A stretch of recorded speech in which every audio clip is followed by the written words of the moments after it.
White Boy Rick is in theaters now. The movie with one of the most fun and interesting trailers of the entire summer. The 80s music, Matthew McConaughey, and it's based on a true story. The story of White Boy Rick, who before the age of 16 was informing for the FBI on drug kingpins in Detroit. Seems fun, quirky, interesting, right?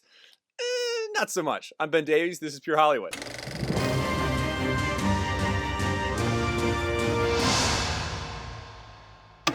Now, White Boy Rick is in fact based on the true story of Rick, who before the age of 16 was informing for the FBI. Now, the trailer for the movie makes it look like an oddball crime drama with a bunch of twists and turns, but is it? As a movie, I give White Boy Rick a 3 out of 5. This movie is not fun. It's not fun at all.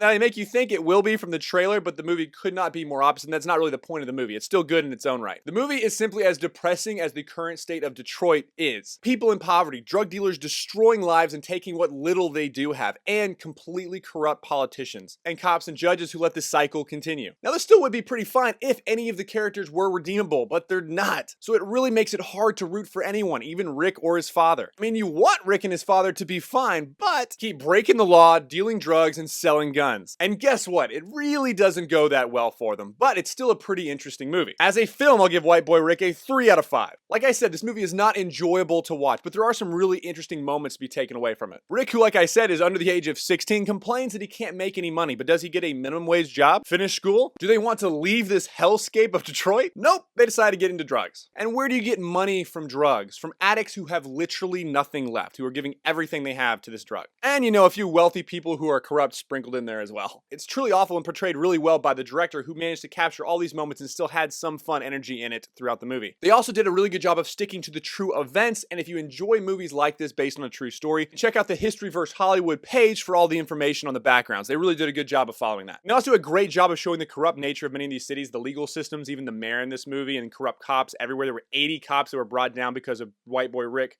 testifying. And you also get to see Rick completely worked over by the legal system that literally still has him in jail when the kingpins that he testified against have been released. And remember, he was sentenced when he was a minor, and he got life in prison for doing this. It's crazy. My faith and values is a 3 out of 5. I'm not ranking this high because there are heroes in the film. There are not any heroes in the film. Like, no one to emulate at all. However, this movie does a fine job of showing the hopelessness and destruction of a life of crime. It does not glorify the gangs or the dealings or the using of the drugs themselves. You see people's lives destroyed, people maimed, killed, or addicted, which it was honestly refreshing to see a movie that doesn't glorify this lifestyle. And there is a wonderful gut-wrenching moment in this movie where Matthew McConaughey holds his granddaughter for the first time, this perfect, innocent child. And he says, "Hey, Rick, I used to hold your sister just like this when she was a baby," just like comforting her right there, holding her. Currently, McConaughey's daughter is addicted to the same drugs they're selling in the city, and she is in a crack house. They go in there to save her. McConaughey picks up his daughter, and she starts freaking out and wailing because she literally has nothing. She's out of her mind, and she's completely helpless.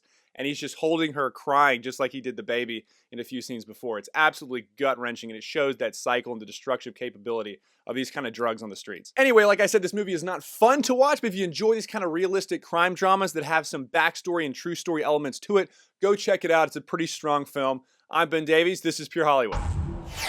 Alright, so if you enjoyed that video, please consider becoming a premium member to the Rebel. That way you have first access to Pure Hollywood and the entire Rebel lineup.